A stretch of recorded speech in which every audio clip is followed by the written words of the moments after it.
जय माँ वैभव लक्ष्मी। आप सभी पर माँ वैभव लक्ष्मी अपनी कृपा बनाए रखें। आज इस वीडियो में हम आपको वैभव लक्ष्मी की व्रत कथा सुनाएंगे। कथा सुनाने से पहले अगर आप हमारे चैनल पर नए हैं तो प्लीज हमारा चैनल सब्सक्राइब कर दीजिएगा और अगर कथा पसंद आए तो इसको लाइक करके शेयर कर दीजिएगा। इसके अलावा कमेंट में जय माता दी लिखना बिल्कुल भी ना भूलिएगा। तो चलिए शुरू करते हैं वैभव लक्ष्मी व्रत कथा। एक महानगर हुआ करता था जहाँ पर लाखों लोग रहा करते थे। पहले के जमाने में लोग साथ साथ रहते थे और एक दूसरे के काम आते थे, पर जब नया जमाना आया तो लोगों का स्वरूप ही अलग सा हो गया। सब अपने अपने काम में लगे रहते थे और किसी को भी किसी की परवाह नहीं होती थी। घर के सदस्यों को भी एक दूसरे की परवाह नहीं होती। भजन कीर्तन, भक्ति भाव, दया माया, परोपकार जैसे संस्कार भी कम हो गए थे। शहर में बुराइयां बढ़ गई थीं। शराब, जुआ, रेस, व्यभिचार, चोरी डकैती आदि बहुत से अपराध शहर में होने लगे थे। कहावत है कि हजारों निराशा में एक अमर आशा भी छिपी हुई होती है। इसी तरह इतनी बुराइयों के बावजूद भी शहर में कुछ अच्छे लोग भी रहते थे। ऐसे ही अच्छे लोगों में शीला और उसके पति की गृहस्थी मानी जाती थी। शीला धार्मिक प्रवृत्ति की थी और संतोषी महिला थी। उसका पति भी विवेकी और सुशील था। शीला और उसका पति ईमानदारी के साथ जीते थे। वे ना तो किसी की बुराई करते थे और अपना सारा समय प्रभु भजन में व्यतीत करते थे। उनकी गृहस्थी आदर्श गृहस्थी थी और शहर के सभी लोग उनकी गृहस्थी की सराहना किया करते थे। शीला की गृहस्थी इसी तरह खुशी खुशी से चल रही थी, पर कहा जाता है कि कर्म की गति अकल होती है। विधाता के लिखे लेख को कोई भी समझ नहीं सकता। इंसान का नसीब पल भर में राजा को भी रंक बना देता है और रंक को राजा। शीला के पति के पिछले जन्म के कर्म भोगने बाकी रह गए थे कि वो बुरी दोस्तों की संगति कर बैठा। वो जल्दी जल्दी से करोड़पति होने के ख्वाब देखने लगा, इसलिए वो गलत रास्ते पर चल निकला और करोड़पति होने के बजाय वो रोड़पति बन गया। यानी रास्ते पर भटकते भिखारी की तरह उसकी हालत हो गई थी। शहर में शराब, जुआ, रेस, चरस गांजा आदि बंदियां फैली हुई थीं। उसमें शीला का पति भी फंस गया। दोस्तों के साथ उसे भी शराब की आदत हो गई और जल्दी से जल्दी पैसा कमाने की लालच में वो दोस्तों के साथ जुआ खेलने लगा। इस तरह बचाई हुई धनराशि, पत्नी के गहने, सब कुछ उसने रेस और जुए में गंवा दिए। समय के परिवर्तन के साथ घर में दरिद्रता, भुखमरी आदि फैल गई। सुख से खाने के बजाय 2 वक्त के भोजन के भी उनके घर में लाले पड़ने लगे। शीला को अपने पति की गालियां खाने का भी वक्त आ गया था। शीला सुशील और संस्कारी स्त्री थी। उसको पति के बर्ताव से बहुत दुख हुआ, किंतु वो भगवान पर भरोसा करके अपना बड़ा दिल करके सारा दुख सहने लगी। कहा जाता है कि सुख के पीछे दुख और दुख के पीछे सुख आता ही है, इसलिए दुख के बाद सुख आएगा ही, ऐसी श्रद्धा के साथ शीला प्रभु भक्ति में लीन रहने लगी। इस तरह शीला असह्य दुख सहते सहते प्रभु भक्ति में अपना वक्त बिताने लगी। अचानक एक दिन दोपहर में उनके द्वार पर किसी ने दस्तक दी। शीला सोच में पड़ गई कि मुझ जैसे गरीब के घर इस वक्त कौन आ सकता है। फिर भी वो द्वार पर गई, क्योंकि द्वार पर आए हुए अतिथि का आदर करना चाहिए। ऐसे आर्य धर्म के संस्कार वाली शीला ने खड़े होकर द्वार खोला और देखा कि वहां पे एक माजी खड़ी हुई हैं। उनकी उम्र काफी लगती थी, किंतु उनके चेहरे पर अलौकिक तेज सा निखर रहा था। उनकी आंखों में से मानो अमृत सा बह रहा था। उनका भव्य चेहरा करुण और प्यार से छलकता था। उनको देखते ही शीला के मन में अपार शांति छा गई। वैसे शीला इस माजी को पहचानती नहीं थी, फिर भी उनको देखकर शीला के रोम रोम में आनंद जैसा छा गया। शीला माजी को आदर के साथ अपने घर ले आई।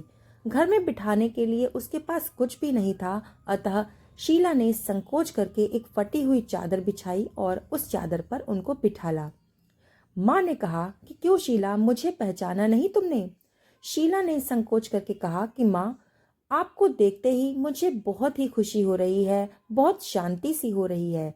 ऐसा लगता है कि मैं जिसे बहुत दिनों से ढूंढ रही थी वो आप ही हैं, पर मैं आपको पहचान नहीं पाई।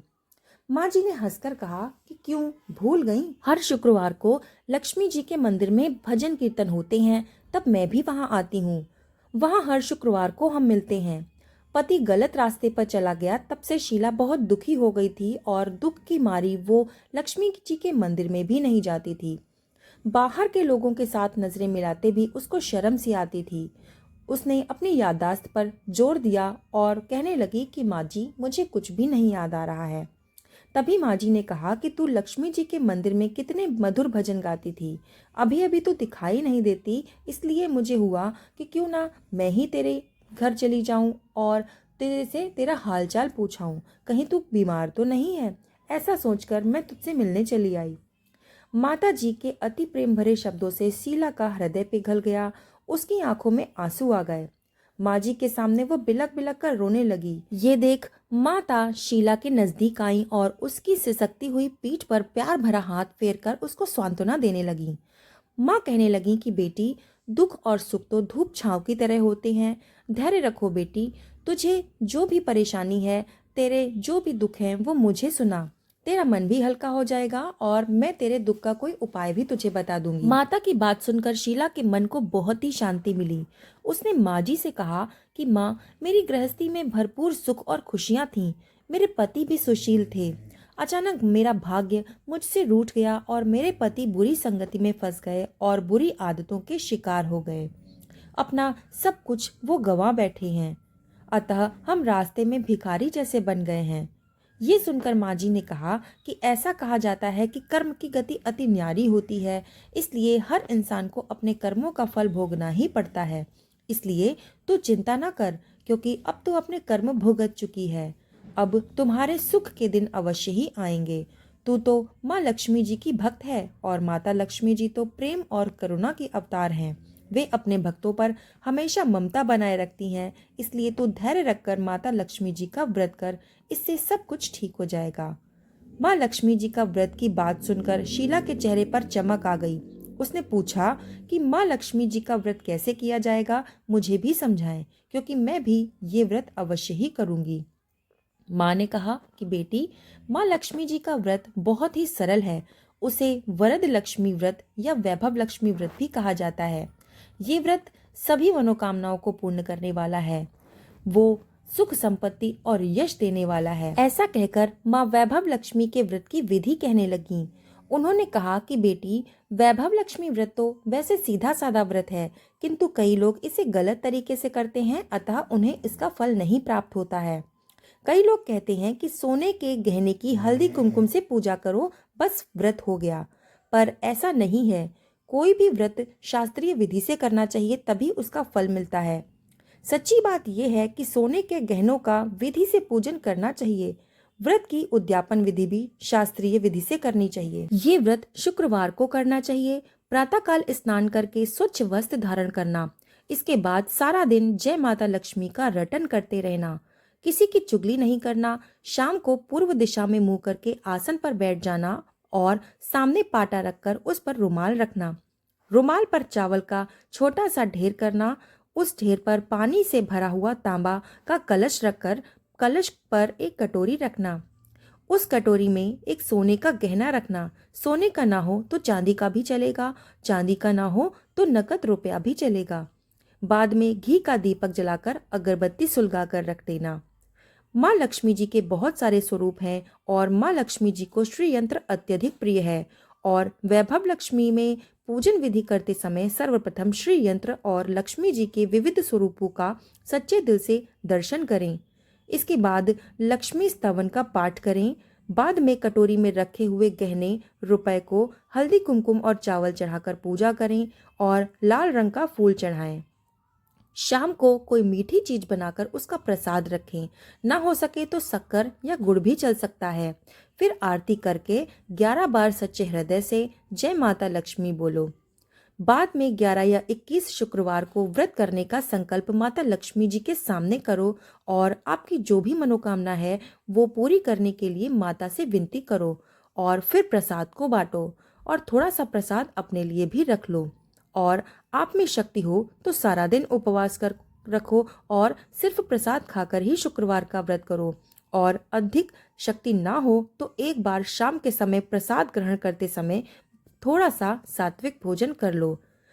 अगर थोड़ी सी भी शक्ति ना हो तो 2 बार भी भोजन कर सकते हैं। इसके बाद कटोरी में रखा हुआ गहना या रुपया ले लो। कलश का पानी तुलसी की क्यारी में डाल दो और चावल पक्षियों को डाल दो। इस तरह शास्त्रीय विधि से व्रत करने पर उसका फल अवश्य ही मिलता है। इस व्रत के प्रभाव से सभी प्रकार की विपत्तियां दूर होकर आदमी मालामाल हो जाता है। संतान ना हो तो संतान की प्राप्ति होती है। सौभाग्यवती स्त्री का सौभाग्य अखंड रहता है और कुंवारी लड़की को मन भावन पति मिलता है। शीला ये सुनकर बहुत खुश हुई। फिर उसने पूछा कि माँ, आपने वैभव लक्ष्मी की जो शास्त्रीय विधि बताई है वैसे ही मैं अवश्य ही करूंगी, किंतु उसकी उद्यापन विधि किस तरह करनी चाहिए ये भी कृपा करके मुझे बताइए। तो माँ कहने लगी कि 11 या 21 जो भी तुमने मन्नत मांगी हो उतने शुक्रवार को वैभव लक्ष्मी की व्रत को पूरी श्रद्धा के साथ उसे करना चाहिए। व्रत के आखिरी शुक्रवार को खीर का नैवेद्य रखो। पूजन विधि हर शुक्रवार को करते हैं वैसे ही करो। पूजन विधि के बाद श्रीफल फोड़ो और कम से कम 7 कुंवारी या फिर सौभाग्यशाली स्त्रियों को कुमकुम का तिलक करके वैभव लक्ष्मी व्रत की एक एक पुस्तिका उपहार में दे दो और सबको खीर का प्रसाद दे दो। इसके बाद धन लक्ष्मी स्वरूप वैभव लक्ष्मी स्वरूप माँ लक्ष्मी जी की छवि को प्रणाम करो। माँ लक्ष्मी जी का ये स्वरूप वैभव देने वाला है।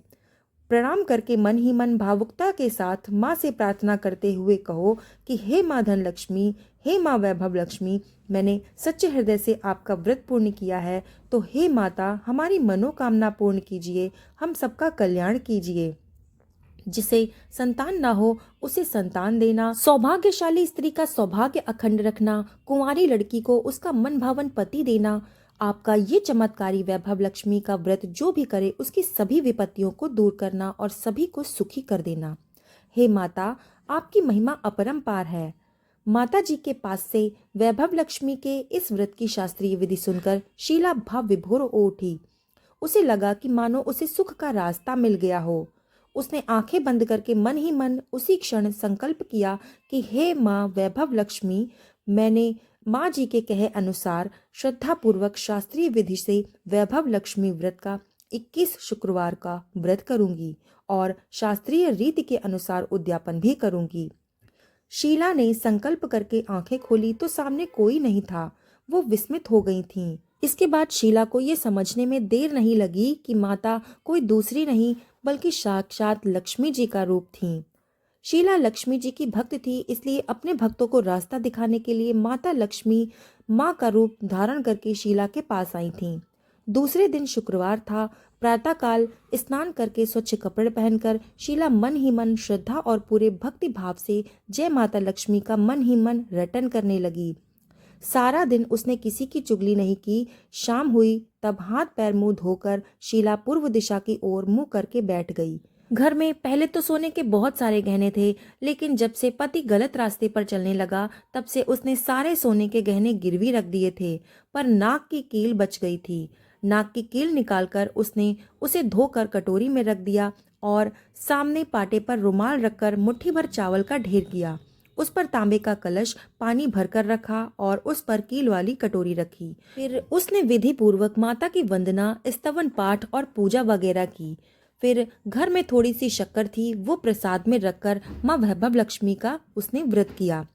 ये प्रसाद पहले उसने अपने पति को खिलाया। प्रसाद खाते ही पति के स्वभाव में फर्क पड़ गया। उस दिन उसने शीला को मारा नहीं और ना ही उसने सताया। शीला को बहुत ही खुशी हुई। उसके मन में वैभव लक्ष्मी व्रत के लिए श्रद्धा और भी ज्यादा बढ़ गई। शीला ने पूर्ण श्रद्धा और भक्ति भाव से 21 शुक्रवार का व्रत किया। 21वें शुक्रवार को विधि पूर्वक उद्यापन करके 7 स्त्रियों को वैभव लक्ष्मी व्रत की 7 पुस्तकें उसने उपहार में दी। फिर माता जी के धन लक्ष्मी स्वरूप की छवि को वंदन करके भक्ति भाव से मन ही मन प्रार्थना करने लगी कि हे माँ धन लक्ष्मी, हे माँ वैभव लक्ष्मी, मैंने आपका वैभव लक्ष्मी का व्रत करने की मन्नत मानी थी। ये व्रत आज मैंने पूर्ण किया है। हे माँ, मेरी हर विपत्ति को दूर करो, हमारे सबके संकटों को दूर करो, सबका कल्याण करो। जिसे संतान ना हो उसे संतान देना, सौभाग्यवती स्त्री का सौभाग्य अखंड रखना, कुंवारी लड़की को मन भावन पति देना। जो आपका ये चमत्कारी वैभव लक्ष्मी व्रत करे उसकी सभी विपत्तियां दूर कर देना, सबको सुखी करना। हे माँ, आपकी महिमा अपरंपार है। ऐसा बोलकर लक्ष्मी जी के धन लक्ष्मी स्वरूप को वो प्रणाम करती है। इस प्रकार शास्त्रीय विधि से शीला ने श्रद्धा से इस व्रत को किया और तुरंत ही उसे इस व्रत का फल मिला। उसका पति सही रास्ते पर चलने लगा और एक अच्छा आदमी बन गया तथा कड़ी मेहनत करके वो व्यवसाय करने लगा। धीरे धीरे समय परिवर्तन हुआ और उसने शीला के गिरवी रखे हुए गहने भी छुड़ा लिए। घर में धन की बाढ़ सी आ गई। घर में पहले जैसी सुख शांति छा गई। वैभव लक्ष्मी के व्रत का प्रभाव देखकर मोहल्ले की दूसरी स्त्रियां भी शास्त्रीय विधि से वैभव लक्ष्मी का व्रत करने लगी। हे माँ धनलक्ष्मी, आप जैसे शीला पर प्रसन्न हुई, उसी तरह आपका ये व्रत करने वाले व व्रत कथा सुनने वाले पर भी प्रसन्न होना, सबको सुख शांति देना। जय माँ धनलक्ष्मी, जय माँ वैभव लक्ष्मी। कथा समाप्त। तो मिलते हैं ऐसी ही सुंदर कथा के साथ। तब तक के लिए धन्यवाद।